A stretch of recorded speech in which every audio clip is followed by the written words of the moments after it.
Today, we're going to talk about oolong. But while we're talking about oolong, to illustrate a point I made in an earlier video when I told you not to use those tiny little cute infusers that you find on the market, I'm going to pour 3 grams of oolong leaves into this vessel,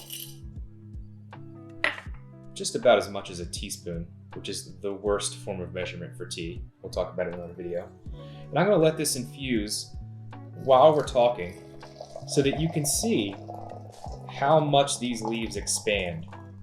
This is a Taiwanese ball-style oolong, but I'm just doing this purely to illustrate the fact that these leaves expand a lot. Oolong is my favorite tea category, and perhaps the tea category with the broadest range of flavors and processes.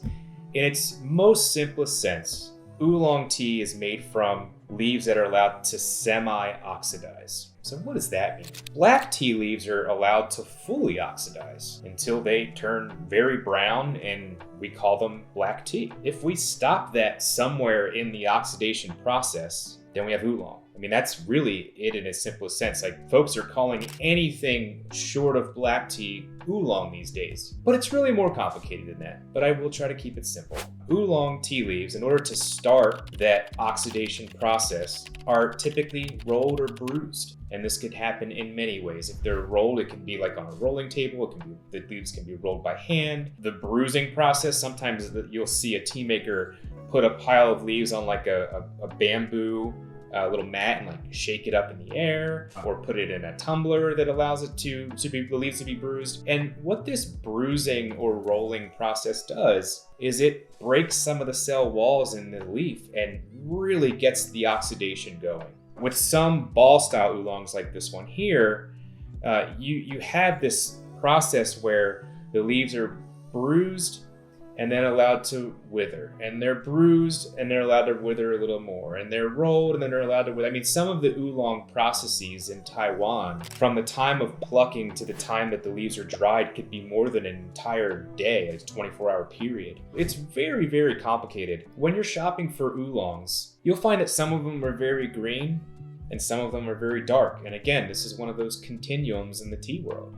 The green ones are allowed to oxidize ever so slightly, and then they're heated just like that green tea, and that oxidation process is halted. Then the leaves are dry. At any point in that oxidation process, the tea maker can choose when he or she wants to stop the oxidation process by heating and then continue on with the tea making process. That's why you have such a broad range of flavors and aromas and even characteristics of the leaf in the oolong category. Some of them will be strip shaped, which means just like a typical strip of tea leaf that you'll see very often, and I'll show you some pictures. Some of them are ball style, like this one here, and you'll notice these leaves have already kind of gone crazy, which is quite nice. But take a closer look here. You see a stem and actually multiple leaves. So, that's another thing to note about oolong. Where in a lot of fresh green teas are just using the young bud on the tea plant, oolong, because of its intense rolling and bruising phases, will typically use some of the lower, older leaves of the tea plant. But we'll let this keep going and see what happens as we continue to talk. I think that they've pretty much opened up now. Before we jump into the different styles of oolong, let's talk about the word oolong. You may notice that some tea retailers will spell it W-U-L-O-N-G or wulong. You may notice that some others spell it O-O-L-O-N-G. Oolong.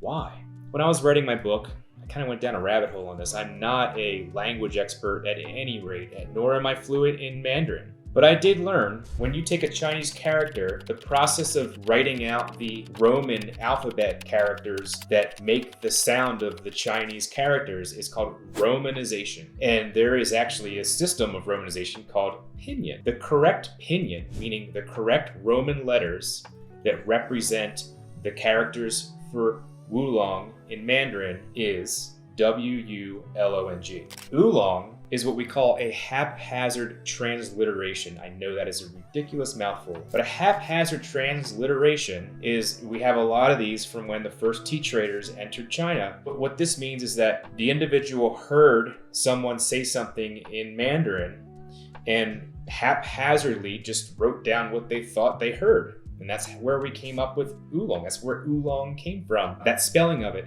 And this is one example where the spelling O-O-L-O-N-G is so popular, so widespread, we're not going to overcome it. Like, I think, a lot of people we're just going to call it oolong, even though wulong does sound slightly differently. So that's just a little nerdy aside from my research. Oolong means black dragon. There are a bunch of stories as to why. That's a whole different topic. We're really just trying to break down the tea categories here for you. So, without further ado, let's jump into the different styles of oolong. Arguably, the most famous oolong is Anshi Tea Guanyin. And this is from Fujian province, and it means Iron Goddess of Mercy. You may have seen this on the marketplace, and this is one of those teas where some tea producers will produce it in a very light form, slightly oxidized, and some will allow it to oxidize even more. There's also an interesting thing with oolongs that sometimes they're roasted. Some of the ones that are oxidized a little bit further go through a roasting process, which adds some really unique characteristics. Ben Shan is another famous one from Fujian. Mao Xie, which means hairy crab, is another famous one. Jin Guanyin is another one. These are all pretty similar, just really different cultivars. Then, going to strip-shaped oolongs from China, we have the Wuyi teas, the rock teas as they're called. The plants, the original tea plants that grow up on the rocky cliff faces of Wuyi. The most famous, arguably, is Dahong Pao, very dark tea. There are a couple other famous ones from the region. Baijiguan is another one that it's just a little bit of a whiter leaf when it's growing, and it produces a different color leaf when it's finished. You've got famous oolongs from Guangdong province, namely Fenghuang Dansong. These are really, really interesting teas wherein the tea trees, I'm saying tree for a reason here, they're planted by seed, allowed to grow into full trees, harvested by the individual tree and sold with that tree's name. That's the traditional way. A lot of producers in that region have now taken cuttings from these original plants, and there are just fields and fields of them in lower elevations. So, it's difficult to say if your tea is single tree today without actually going to Guangdong province around Fenghuangshan and exploring the region.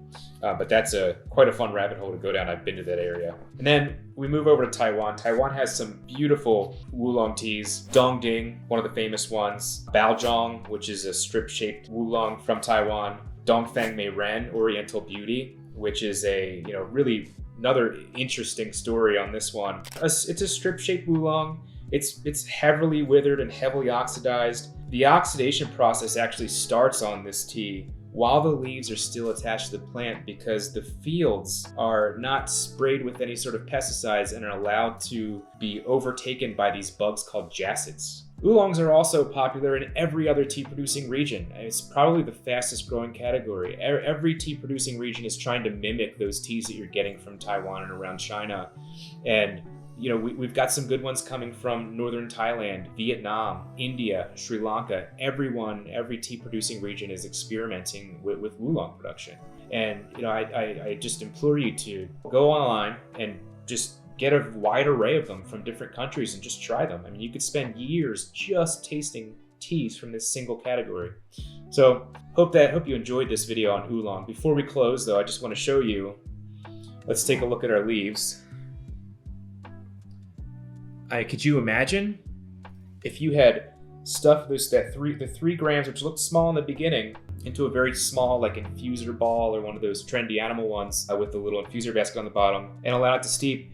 The leaves would immediately expand to take up the entire interior of your steeping vessel, and you really wouldn't have any water moving in between the leaves, and you would not be extracting the full flavor of those leaves. So that's why, again, anything that allows the leaves to float freely, or those infuser baskets that we went through in our second video, are really a good idea if you're just starting out your tea journey. Join me next time when we talk about black tea.